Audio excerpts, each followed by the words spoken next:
Hello, my name is Rivaan Raina. I'm 13 and I will be a freshman this upcoming school year at Parkway Central High School here in St. Louis, Missouri. And I hope you enjoy my video on the Kashmiri poet Lal-Ded.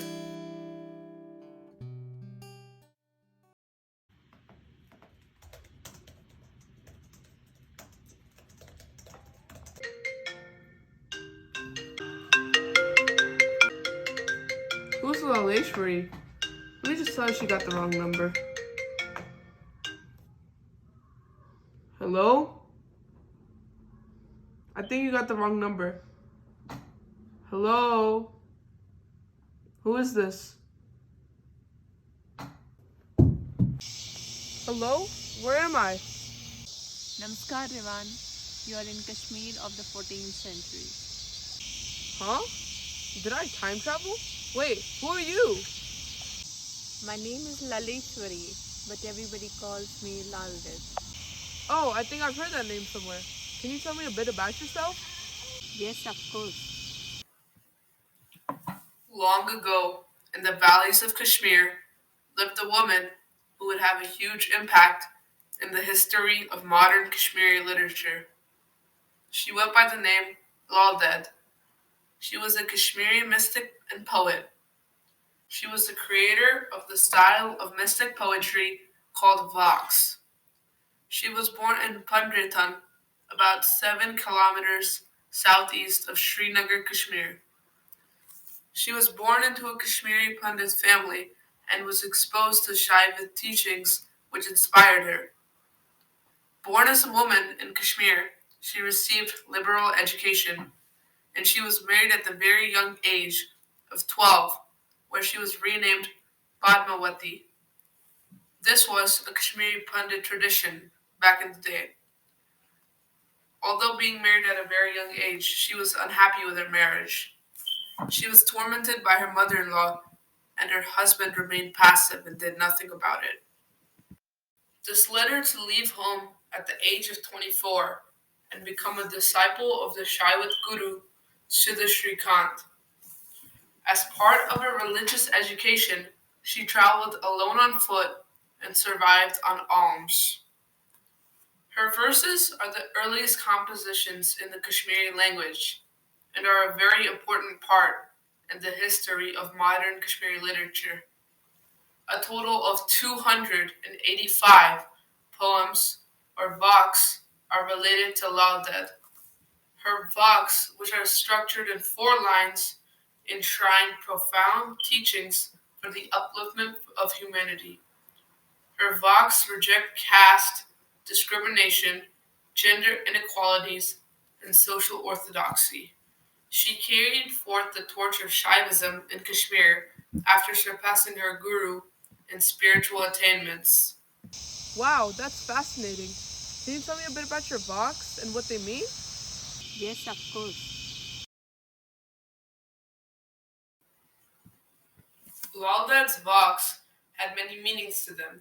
Take this one, for example. You can see how others call her names and talk bad about her, yet she couldn't care less, and she moves on untouched. This vlog, just like many others, are very relevant to our daily lives because when people call us names we don't like or talk bad about us, we should think back on Lal-Ded's vlog and how she moves on untouched by what anyone else says. Her vlogs not only show her poetic genius, but also depict her mystic experiences. Although her vlogs are quite personal, the lessons taught by them are universal. Although profound, her humanism makes it easy to relate to Lal-Ded's vlogs. Thus, her work is timeless and resonates with different people. These verses are deeply embedded in Kashmir's culture, generation after generation and century after century. Her verses have been preserved in collective memory in songs and proverbs and hymns in the valley. Her vox have played a very important role in shaping the Kashmiri language and literature. In vox, she emphasizes on the fact that there's no distinction between the people of different faiths. In many of her verses, she even defied the patriarchal authority of the guru One of her most significant contributions include bringing the difficult Shaiva philosophy from the confines of the Sanskrit knowing scholars to the wide spaces of the common Kashmiri knowing people. While translating these highly evolved yet subtle concepts, along with her mystic experiences, into a language widely known by the masses, she not only made them easily accessible, but also enriched the Kashmiri language. She successfully explained ideas and experiences that would otherwise be unreachable to the ordinary people. Her easily recitable verses in the mother tongue made her vox secure a place in the collective memory of the Kashmiris.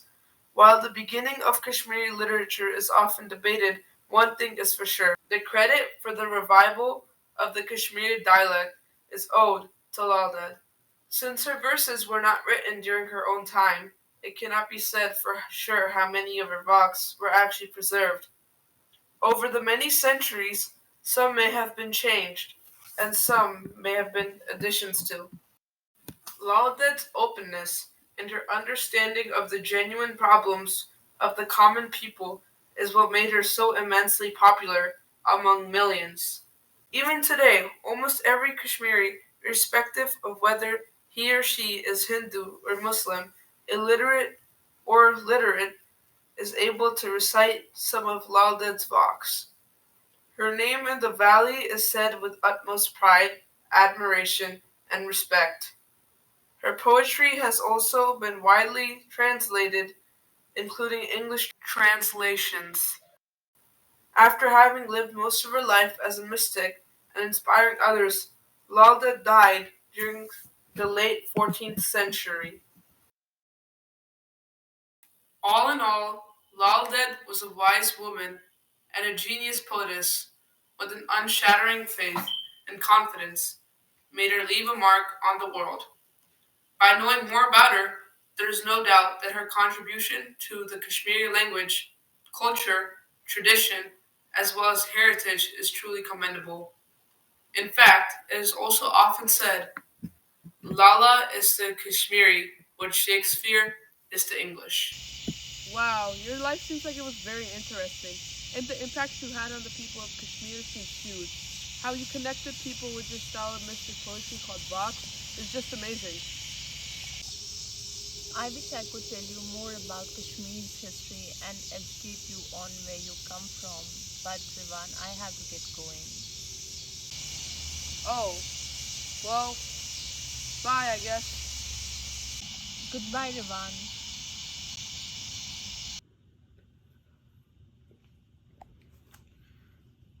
Well, that was a weird dream.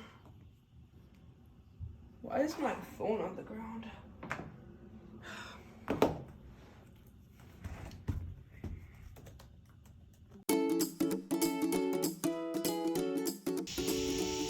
Wow, your life seems like it was very interesting, and how you connected people.